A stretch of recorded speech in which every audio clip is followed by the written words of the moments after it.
Hello नमस्कार दोस्तों, जय हिंद। एक बार आपका फिर से स्वागत है टारगेट स्क्वायर 21 में। तो आज हम जिस विषय के बारे में चर्चा करने जा रहे हैं वो है हमारा पर्यावरण अध्ययन। तो देखिए, आज हम पर्यावरण अध्ययन में क्या पढ़ेंगे कि पर्यावरण शिक्षण का क्या अर्थ है, उसका क्या महत्व है। तो देखिए, हम शुरुआत करते हैं पर्यावरण शिक्षण। तो जो पर्यावरण है वो दो शब्दों से मिलकर बना है, परि प्लस आवरण। किस किस से बना है? परि प्लस आवरण। इसमें जो परि का अर्थ होता है वो होता है हमारा क्या? चारों ओर। देखिए, यानी जो हमारा परि का जो अर्थ होता है वो है हमारा चारों ओर, एंड जो आवरण का अर्थ होता है वो हमारा होता है ढका हुआ। क्या होता है? ढका हुआ। अर्थात हम कह सकते हैं कि हमारे चारों ओर, यानी हम कह सकते हैं पर्यावरण का अर्थ अगर आपसे कोई परिभाषा पूछे तो हम क्या कह सकते हैं कि हमारे चारों ओर जो ढका हुआ है उसको हम क्या कहते हैं? पर्यावरण कहते हैं। पर्यावरण शब्द में हम आसपास शब्द का भी यूज कर सकते हैं, जैसे कि एनसीईआरटी में बताया है, एनसीईआरटी की बुक है उसमें बताया है कि जो कक्षा 3 है, जो कक्षा 3 से लेकर कक्षा 5 तक, क्या है, कक्षा 3 से लेकर कक्षा 5 तक हम क्या कर सकते हैं? पर्यावरण अध्ययन पढ़ते हैं। तो उसमें बताया गया है कि कक्षा 3 में कि जो पर्यावरण अध्ययन है उसको हम क्या कहते हैं? जो इसमें हिंदी की जो हिंदी माध्यम होता है उसमें जो चैप्टर होते हैं उसका नाम भी क्या दे रखा है? आसपास नाम से दिया गया है। एंड इंग्लिश मीडियम होते हैं उसमें क्या नाम दिया है? लुकिंग अराउंड, यानी कि चारों ओर। दोनों का अर्थ एक ही है, आसपास और लुकिंग अराउंड। तो देखिए, क्या हमने पढ़ा कि पर्यावरण शब्द दो शब्दों से मिलकर बना है, परि प्लस आवरण। परि का अर्थ होता है चारों ओर और आवरण का मतलब होता है ढका हुआ, यानी हमारे चारों ओर जो भी ढका हुआ है, आसपास जो भी सारी चीजें हैं वो सब क्या कहलाती हैं? पर्यावरण के अंतर्गत आती हैं। जैसे कि मोटरसाइकिल, ब्लैक बोर्ड, बल्ब, सब सारी चीजें किसके अंतर्गत आती हैं? हमारे पर्यावरण के अंतर्गत। अब देखिए, हम पढ़ेंगे पर्यावरण शिक्षण का महत्व।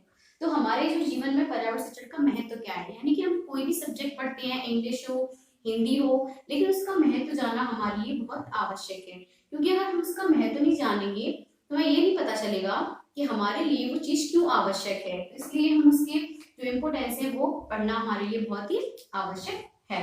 तो देखिए, पर्यावरण शिक्षण का महत्व, तो हम पहला महत्व पढ़ेंगे। पर्यावरण शिक्षण हमें पर्यावरण की समस्याओं, उनके निदान और संरक्षण का और उनको संरक्षण करना सिखाता है। अर्थात इसका क्या मतलब है? देखिए, पर्यावरण शिक्षण हमें पर्यावरण की समस्याओं, यानी पर्यावरण में होने वाली समस्याएं, आजकल बहुत सारी समस्या हो रही है, आप देख रहे हैं कि कितना प्रदूषण बढ़ रहा है आजकल। तो वही सब चीजें क्या किसके अंतर्गत आती हैं? पर्यावरण शिक्षण के अंतर्गत। यानी कि हम पढ़ेंगे कि पर्यावरण शिक्षण के अंतर्गत पर्यावरण की समस्याओं, उनके निदान। निदान का अर्थ होता है कि मतलब हम उनकी समस्याओं को जान सके और उनका इलाज कर सके। निदान का मतलब होता है एक तरह से उपचार, कि हम पर्यावरण शिक्षण की जो समस्याएं हैं उनको जान सके और उनका इलाज कर सके एवं उनकी संरक्षण करना सीखते हैं। यानी संरक्षण यानी कि उनके कि हम किन किन माध्यमों से पर्यावरण को बचा सकते हैं। नंबर दूसरा, पर्यावरण शिक्षण के द्वारा हम पर्यावरण को संतुलित रख सकते हैं। यानी कि जैसे हम पर्यावरण शिक्षण पढ़ेंगे उसके अंतर्गत देखेंगे हम कि पर्यावरण के अंतर्गत क्या क्या आता है, उसको संतुलित बनाए रखने के लिए हम क्या क्या करना चाहिए, हमें प्रदूषण नहीं करना चाहिए, ये सब हमें किससे पता चलेगा? पर्यावरण शिक्षण के द्वारा। क्या है इसका महत्व? पर्यावरण शिक्षण के द्वारा हम पर्यावरण को संतुलित रख सकते हैं। अब हम पढ़ेंगे नंबर 3 पॉइंट, पर्यावरण शिक्षण क्या है। देखिए, पर्यावरण शिक्षण पर्यावरण और मनुष्यों, क्या है इसका अर्थ? मतलब पर्यावरण और मनुष्यों के बीच होने वाली अन्योन्य क्रियाएं। तो इसको भी हम किसके द्वारा जान सकते हैं? पर्यावरण शिक्षण के द्वारा। यानी कि देखो, जैसे कि पर्यावरण है, पर्यावरण में क्या क्या आते हैं? पेड़ पौधे, जानवर सभी आते हैं, और इनसे जो मनुष्य जो लाभ उठाते हैं, यानी जिनसे इन दोनों के बीच जो क्रियाएं होती हैं, अन्योन्य क्रियाएं, उनको हम क्या कहते हैं? यानी पर्यावरण के अंतर्गत सभी चीजें आती हैं। इसको भी हम किसमें पढ़ते हैं? पर्यावरण शिक्षण में। अब हम नंबर 4, जैविक घटक और अजैविक घटक, यानी कि पर्यावरण के अंदर जैविक और अजैविक घटक भी आते हैं। जैसे कि हम जैविक घटक में पढ़ेंगे, क्या जैविक घटक होते हैं? हमारे पेड़ पौधे और जानवर। क्या आते हैं हमारे जैविक घटक में? पेड़ पौधे और जानवर। और हमारे अजैविक घटक में क्या क्या आती है? वायु, जल, मिट्टी,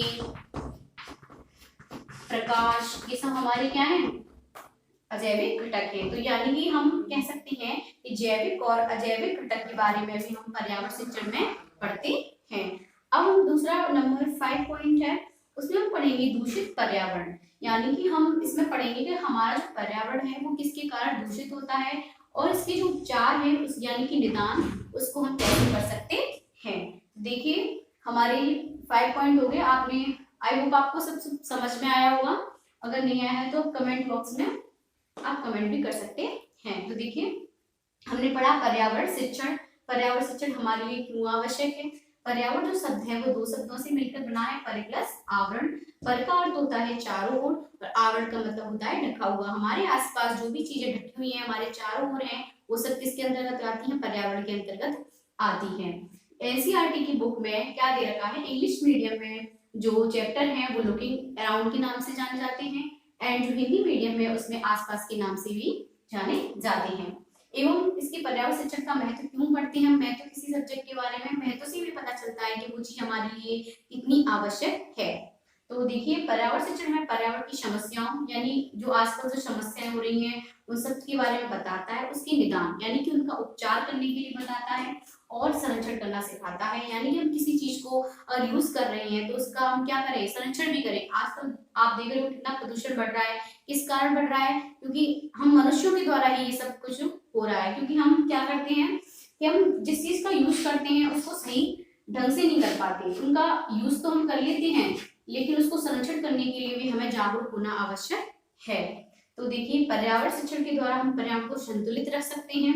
यानी हम पर्यावरण शिक्षण अगर नहीं पढ़ेंगे तो क्या होगा, हमें पता नहीं चलेगा कि कौन सी चीज कहाँ पे यूज करनी चाहिए, कैसे यूज करनी चाहिए, किस चीज से हमारा पर्यावरण प्रदूषण हो रहा है। तो इसलिए हमारा जो पर्यावरण शिक्षण है वो बहुत ही महत्वपूर्ण है। इसलिए हमें सभी को पर्यावरण शिक्षण का ज्ञान लेना चाहिए। इसलिए आजकल जो बच्चों की बुक्स आ रही है, छोटे छोटे बच्चों की, उनको भी क्या पढ़ाया जाता है, पर्यावरण अध्ययन। क्यों पढ़ाया जाता है, इसलिए ये छोटे बच्चे होते हैं वो क्या होते हैं कि मतलब एक उनको कह सकते हैं कोरी किताब की तरह है। जो उनके माइंड में जो चीज डालेंगे वही वो चीज सीखेंगे, बैड हैबिट या गुड हैबिट। तो हम क्या करते हैं स्टार्टिंग से उनको सिखाते हैं कि पर्यावरण अध्ययन हमारा क्या है, इसका क्या महत्व है और इसके क्या क्या उपयोग है।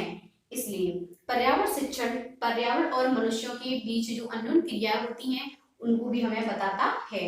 जैविक और अजैविक घटक भी किसके अंतर्गत आते हैं, पर्यावरण के अंतर्गत।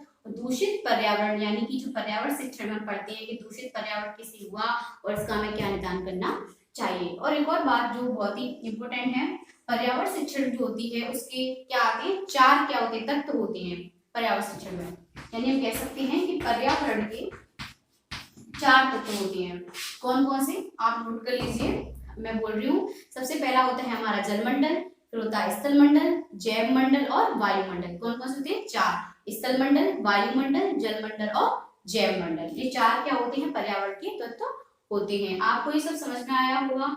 हमने आज पढ़ा पर्यावरण शिक्षण, उसका अर्थ, महत्व और उसके तत्व। तो अगर आपको वीडियो अच्छी लगे तो लाइक कमेंट शेयर कर देना। Thank you. जय हिंद।